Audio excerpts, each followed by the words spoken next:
morning. As you can see from this picture, this is not my first trip to India. I've been coming to India for 15 years, and each time I come, whether it's putting a learning program in, a coaching program into a multinational organization, or a local Indian company, I'm always impressed by the hunger to learn. Are you hungry to learn this morning? Yes. Very good. So just a quick caveat, I am English by birth, I'm Australian by passport, and I'm Brazilian by wife. All right? When you're married to a Brazilian, you know you're alive because death is so close. Look, let's get started with a story, and you may have heard this story before, but I think it's really appropriate for today. It's about an anthropologist who was studying in Africa. And he talks to the local kids, and he said, look, I've hung a bag of fruit on that far tree. Whoever gets to the tree when I say go gets to enjoy the fruit. And he says, 3, 2, 1, go. But instead of running, the children each hold hands and walk together to the tree, take down the bag of fruit, sit in a circle, and share the fruit. Now, the Western anthropologist is, of course, confused. He said, well, why didn't you run? Because if one of you had won, you'd have had more fruit to experience, to eat. And one of the kids says, Ubuntu. And he says, what's that? He said, well, how can one of us be happy if the others are sad? You see, Ubuntu is a local Xhosa word meaning I am because we are. And I think in terms of learning and reinventing the future, the first principle that we need to revisit is that of collaboration. Individually, human beings are not that smart. Collectively, human beings are incredibly clever. And if we're not building learning communities and collaboration, if we're not working with other people, we will not be as smart as we should be. You may or may not recognize this. This is the 17th century French philosopher Rene Descartes. You probably, if you had any kind of philosophical education at university, know cogito ergo sum. Let me translate that for those of you who did not get Latin at school. It stands for I think, therefore I am. And this, in the 17th century, was a great philosophical breakthrough around rationalism. I can't be here if I'm not thinking that I'm here. If I'm thinking I'm here, therefore I am definitely here. And of course, learning is about thinking. And that's really the second principle of learning. It's really learning to think. Not just learning facts, learning to think. Do you recognize this guy? Who's this? Jack Welch. Yeah, Jack Welch, famous CEO, took GE in 1981 from 13 billion to 480 billion 19 years later in 2000 when he stepped down. And how did he do that? He did that by creating a learning culture. He challenged each employee to ask this question: will what I'm doing right now result in a win for the company? And this is reflection. It's not just thinking, it's reflecting upon our thinking. Reflection, we learn, therefore we grow as individuals. And we learn, hello, is that me? Hello. We learn because we reflect on our actions. So we think about something, we do something, and then we reflect on what that is. Now, in the military, that happens all the time. Every mission, successful or unsuccessful, has a debrief. Every action in organizations does not have a debrief. If it goes well, everybody does a dance for joy and says, hey, aren't we awesome? If it fails, we look for somebody to blame and we move on. What we need to do is debrief, is what we're doing a win for the company? So I've given you 3 principles to set up the day. I'm the keynote speaker. I have a short period of time to lay the foundations for the day. And I want you to think today about Ubuntu. I want you to think about collaboration. You're going to meet professionals from different organizations. Don't think you're competitors. Think about collaboration. You're a learning community. You've come together today. Cogito ergo sum. Work smart. Learn to think. We live in the post-truth era, and so we have to challenge. You're going to hear a lot of things today, but will they all be true? I don't know. Right? There are a lot of things we don't know about the future of work. Our next speaker is going to cover that off for us. But think, do you agree? And the last one, reflect. What's working? What's not working? Let's not just because we've been doing it for the last 10 years, keep doing it because it's going to be out of date. It's not going to be, as Esther said, relevant. When you do these things, you create a learning organization. And this was a term that was coined by Peter Senge and associates quite some time ago, where he said a learning organization is a company that facilitates the learning of its members, continuously transforming itself. Constantly changing. In learning, development, we're in constant change. Now, some of you, therefore, are going to have a split personality, because those of you who are in HR love systems and processes and procedures. You like it to be done that way. And those of you who are in learning and development want to change everything. And if you're both HR and L&D, you're going to be a schizophrenic. All right? Look, here's the price of not constantly learning, developing, and reinventing yourself. I could have picked so many companies here. So many companies that we thought were successful, but they failed to keep reinventing themselves. They actually saw the future, but ignored it, and now all they are relics. They are warnings, they are case studies on an MBA program of what happens if you don't invest in constant and continual learning and transformation. I'm sure you in this room all know the case studies. If not, you can Google or Bing them. And the problem goes back to the classroom. Education as it is today really came about in the 19th century as we trained people with enough information to go into an industrial age. We learned the reading, writing, arithmetic, the 3 R's, and we got just enough education to fill a job, J-O-B, that was fixed for life. And so learning has been framed, and organizations have taken on that frame of learning or training, and they've continued it. Or even worse, they thought that the school, the university, or the technical college, that was their responsibility to train people, and they would just hire people and use them as units of production moving forwards. Now, how's that working out for you? It's out of date. And it's a problem, which means we need to change our thinking. I mean, look at this. When was the last time you used cursive writing? I remember in an English grammar school, and I'm left-handed, so I really struggled to have neat handwriting. All right? When was the last time you used cursive writing? Anybody? I mean, ages ago, right? What about this? All right?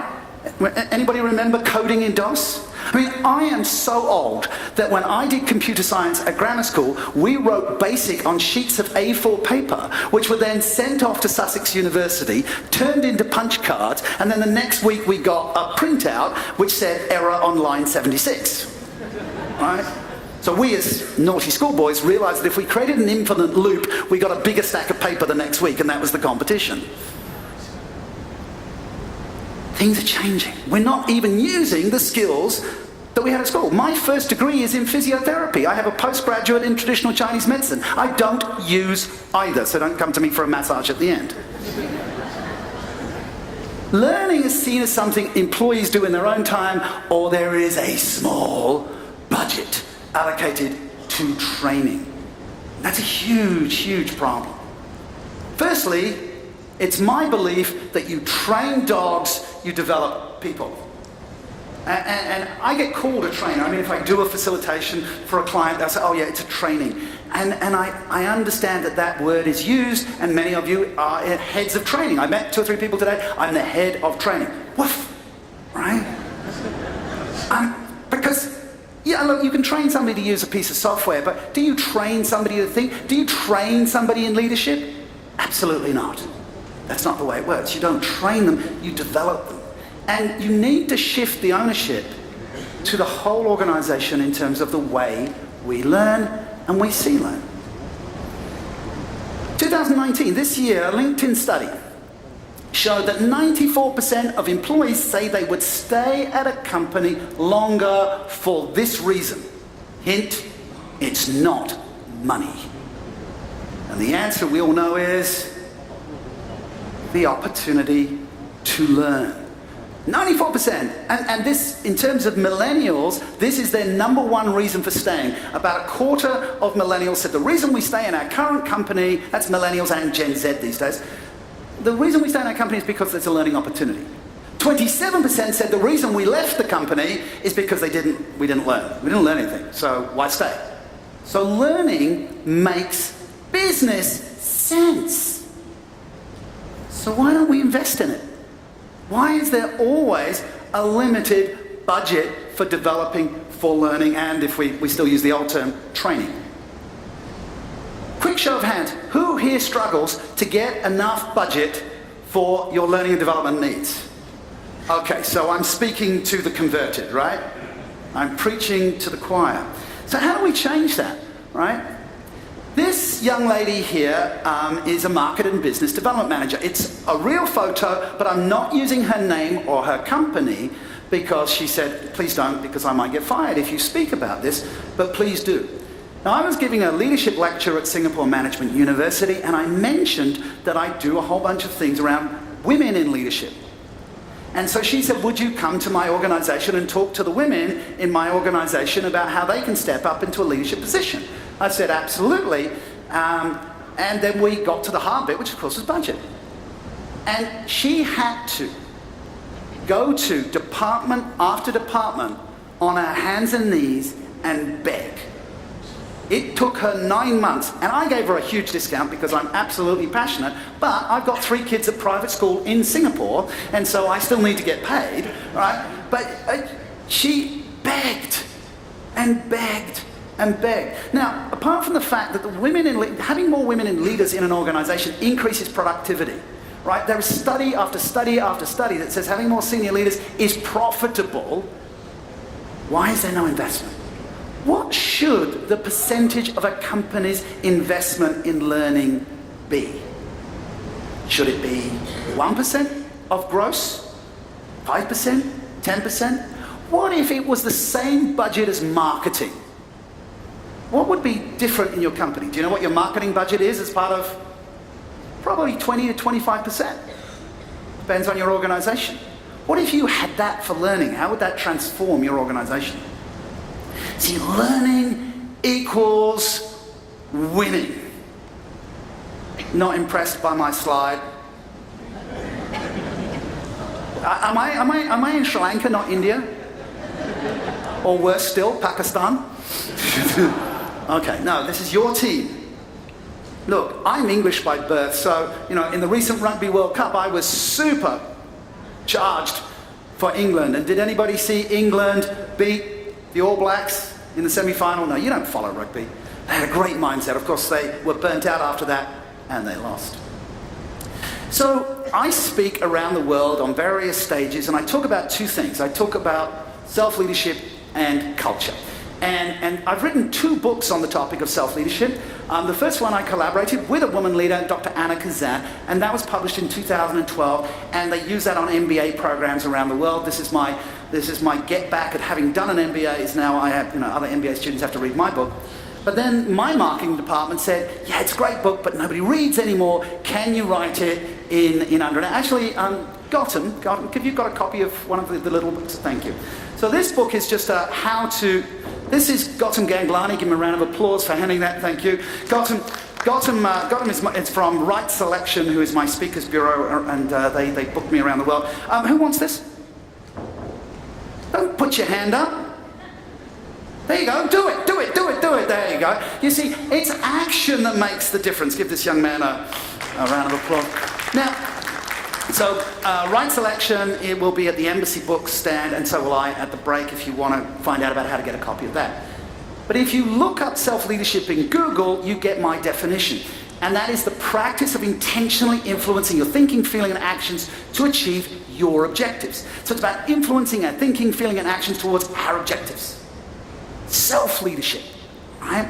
And so the challenge is to get more ownership and more self-leaders in your organization, to stop people being in that hierarchical nature and have people having that sense of ownership for their learning, for developing new products and services. And there's a self-leadership model which has 3 parts, but an axis of context. Everything is about context and culture. It impacts everything. And I'm going to talk about that this afternoon. But what you need to know is that people need self-awareness, which is that, cogito ergo sum, and self-regulation, which of course is that sense of, I'm in control of my own actions, and the self-learning, which is the reflection piece. Each of these segments has a deep dive in certain skills, and I teach and develop people in these skills. The key one I want to just push today is self-efficacy over self-confidence. You need to be confident to learn. And confidence is based in the past. If I've done it before, I can do it again. I'm pretty comfortable on a stage because I've been speaking around the world for 20 years. Most people are terrified of being up here, but I've done it, so I'm confident. But self-efficacy is confidence in our ability to do something we've not done before. Self-efficacy is a combination of confidence plus self-belief. It says, I will try something new, and it doesn't matter if I mess it up, I'll make the adjustment, I'll take the feedback, and I'll move forwards. And those of you who are in hiring, that is the quality you need to hire for. Not past skills, because they are going to be redundant in 12 to 18 months anyway, but has this person demonstrated the ability to take a failure, learn from that, and move forwards? Those are the questions I would ask in an interview. Those are the qualities that are going to be your future workforce. And with a self-leadership approach, then we can look at culture. We can look at the people, and we can look at technology. And you're going to hear a lot about technology today, because technology is changing even how we see ourselves. AI is going to know us better than we know ourselves unless we know ourselves. Don't allow Google to tell you who you are, or Facebook. You need to discover who you are. You need to help your people discover who they are. And then it gets complicated. Now, I know L&D people love models. And so this is a whole bunch of leadership models on one slide. And everybody's going to get their phones out. That's fine. For those of you who are coming to the masterclass with me at 2:45, I will deconstruct that for you. I don't know whether you can still register for that. You'll just check whether you can still come. I will do that. For those of you who are not coming to the masterclass with me this afternoon, would like to know more, here's what I've got for you, a QR code. I'm going to do a 1-hour webinar on this later this month. And if you want to come to that, or there are leaders in your organization who you need me to say, invest in learning, sign them up for this free webinar that's happening later this month. And even if you don't think you've got the time, register for it anyway, because then you can ask for the recording. I won't know if you haven't registered. In chaos theory, there's this metaphor that if a butterfly flaps its wings in New Mexico, it will cause a hurricane in China. The principle is that small changes in the initial state of a system can lead to massive changes later down the track. Small changes in your mindset in this room today, a decision to do a new action, will have massive ramifications, even legacy. Being 2 years shy of 60 and having been doing this work for 20 years, I get people coming to me and saying, thank you, thank you, thank you. You don't remember me, but 7 years ago you did this, and now I'm here, and this is incredibly good for my heart. It doesn't pay my kids' school fees, but it's good for my heart. You can leave a legacy. Remember, collaborate, right? Think. Reflect on your thinking, your actions, make adjustments. Make this your mindset.